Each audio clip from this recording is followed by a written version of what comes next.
بنتي على طول خايفة بالرغم من إننا دايما معاها. بتخاف من النوم لوحدها، أو بتخاف من الأصوات العالية، أو بتخاف حتى إنها تغلط، مع إن البيت مليان حب وأمان. لسه الخوف مسيطر على قلبها، هي لسه صغيرة. تعالوا نفهم ليه ده بيحصل ونعرف إزاي نساعد ولادنا يتغلبوا على مشاعرهم دي.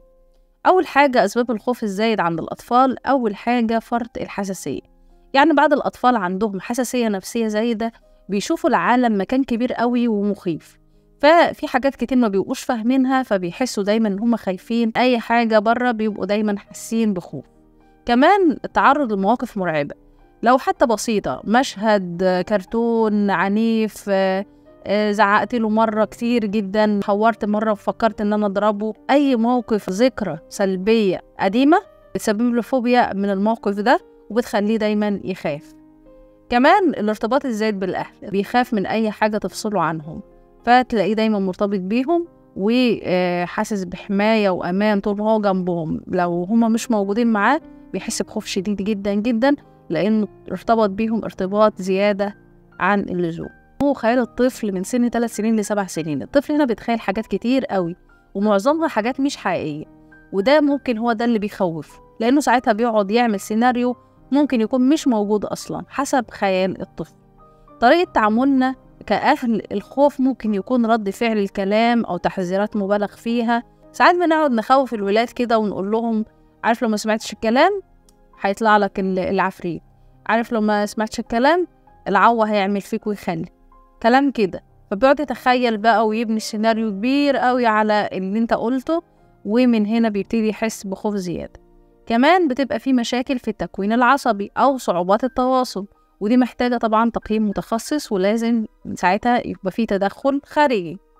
طيب نعمل ايه الحل؟ أول حاجة، أعترف بالخوف بتاعه، خوفها أو خوف الطفل أو خوف الطفلة. أعترف بخوفها، أنا شايفة إنك فعلا خايفة وده طبيعي، وطمنها إن مشاعرها مسموح بيها، عادي، من حقك تخافي، ماشي. واسألها عن سبب خوفها، حاول تفهم هي حاسة بإيه، أو حاول تفهم ايه اللي وصله لمرحلة الخوف ده. تقلل من تعرضها أو تعرضه للمؤثرات المرعبة، يعني الحاجات اللي بتخوف، أو زي الكرتون، زي الأفلام الأكشن، زي المشاهد الخناق في البيت، زي الضلمة، الحاجات اللي ممكن تخوفها أو تخوف الطفل عامة. أحاول إن أنا أبعد المؤثرات دي عنه بقدر الإمكان. كمان أعمل روتين كده أمان قبل النوم، دعاء، حضن، نارة خفيفة، بيديهم كل الحاجات دي بتطمنهم، بتديهم إحساس بالأمان. أفضل قاعدة جنبهم، أحكي لهم قصة، أكلمهم كلام حلو لحد ما عينيهم تروح في النوم. ده بيخليهم مطمئنين وبيناموا وهم مرتاحين. كمان أدعمهم في التجربة التدريجية. لو بتخاف من النوم لوحدها أدعمهم بس تدريجي.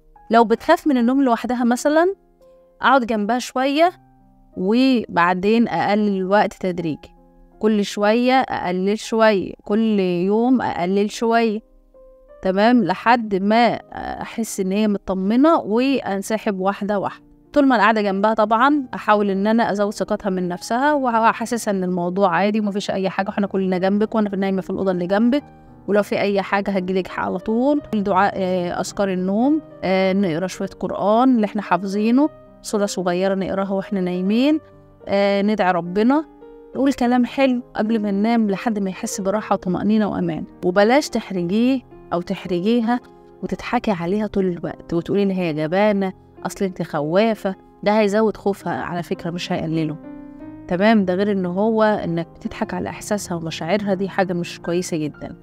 كمان وفر لها وقت تهديها، يعني دبدوب بتحبه، أو بطانية معينة، صوت موسيقى هادية، شغل لها قرآن جنبها.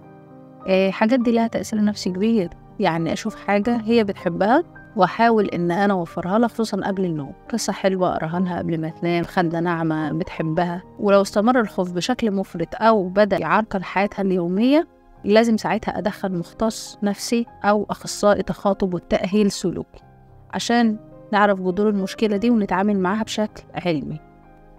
الطفل الخايف مش محتاج تبويخ ولا محتاج ان انت تقعد تتريق عليه، بالعكس هو محتاج احتواء منك، ومحتاج ان انت تفهمه وتقدر احساسه، وانك تدعمه وتطمنه وتحسسه بالامان والطمأنينة. اشوفكم على خير، والسلام عليكم ورحمة الله وبركاته.